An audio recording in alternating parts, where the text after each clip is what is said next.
nga, habang tumatagal siya sa mukha ko, napapansin ko na nagpapantay na yung aking liig, yung kulay. Wala akong nilagay dito sa liig ko ha. Kasi hindi ako naglagay ng sunscreen dito sa liig ko. So, ayan guys, makikita nyo dito, meron akong dalawang hawak na Hikari Skin Essential. Na ito yung ultra white sunscreen na hype talaga ngayon dito sa ating TikTok. So, ayan. Sobrang trending nito guys, kaya napabili din ako nito. Ayan o, dalawa yung kinuha ko. Ayan, kung mapansin nyo, dalawang kinuha ko dito. So, gusto ko lang naman talaga siya i-try kasi nga sa panahon ngayon talagang tag-init na or malapit talaga yung summer na kailangan talaga natin ng sunscreen. So, yung hinahanap kong sunscreen, yung pwede talaga na kahit hindi ka na maglagay ng makeup or parang ready to go ka na kung saan ka man pupunta. So, ayan, nakita ko to, talaga naman trending na trending itong Hikari na to. Ito yung ultra sunscreen nila na bago na nilabas ng Hikari. So, yung laman nito guys, 50 ml. So, ayan, 50 ml. So, ganito malaki din siya at maraming laman.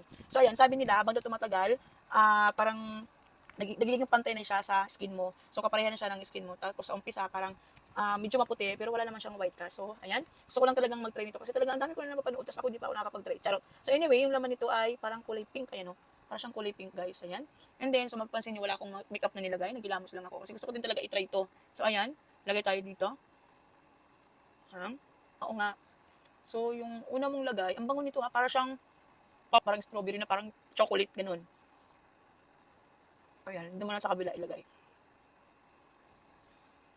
Ayan. Oo nga. Sa umpisa, pag nilagay mo, maputi siya.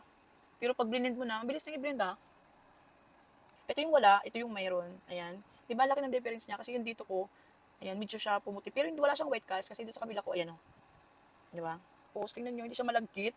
Ang bilis mag-absorb nitong sunblock na to guys. Ayan. Tapos tingnan nyo itsura. Dito mayroon, ito wala. Diba? And then pantayin na natin ngayon para makita natin. Tapos, ayan. O nga, ang bango niya. Tapos amoy siya parang strawberry na candy. Tapos parang, alam mo yung may milk. Ganun yung naamoy ko. May candy ako nito na naamoy. Tingnan nyo guys. Diba? Wala siyang white cast. Mabilis naman talaga siya mag-absorb at talagang blendable siya. Ang ganda niya. Tapos, ayan, medyo nagbabalat kasi yung aking mukha. Ayan. Oo nga, ang ganda nga niya. Oh, parang nga nag-powder dito. Tapos, sabi nila, habang tumatagal daw to, ayan, parang, anong tawag dito, yung magpapantay na siya, mawawala na yung puti niya sa mukha. So, ayan, pero para sa akin, okay na siya. Ang ganda niya.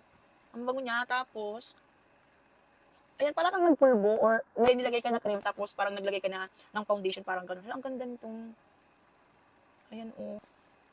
Kasi nga, ako ay oily. Oh my God, ang ganda nitong, ang ganda talaga nito. Maganda siya pagka, lalo na kung umaalis ka, nagka-travel ka, ito yung magandang dalhin mong sunblock. Ayan. Ko. Pero habang tumatagal siya sa mukha ko or sa face ko itong sunblock na to, tingnan nyo guys, oh, na-adapt niya dito, oh. Tingnan nyo. Oh my God. Hala, ang ganda nitong sunscreen na to, mga mi. Ayan.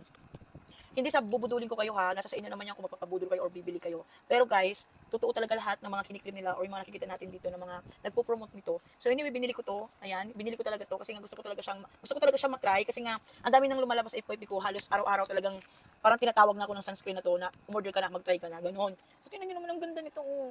Di ba? So alam niyo na guys ha, kung gusto niyo, lalagay ko to sa aking yellow basket or sa comment section ko. Ako i-check out niyo, ang ganda nito lalo na po. Naka buy one take one sila ngayon guys, ako i-try niyo. So ayan.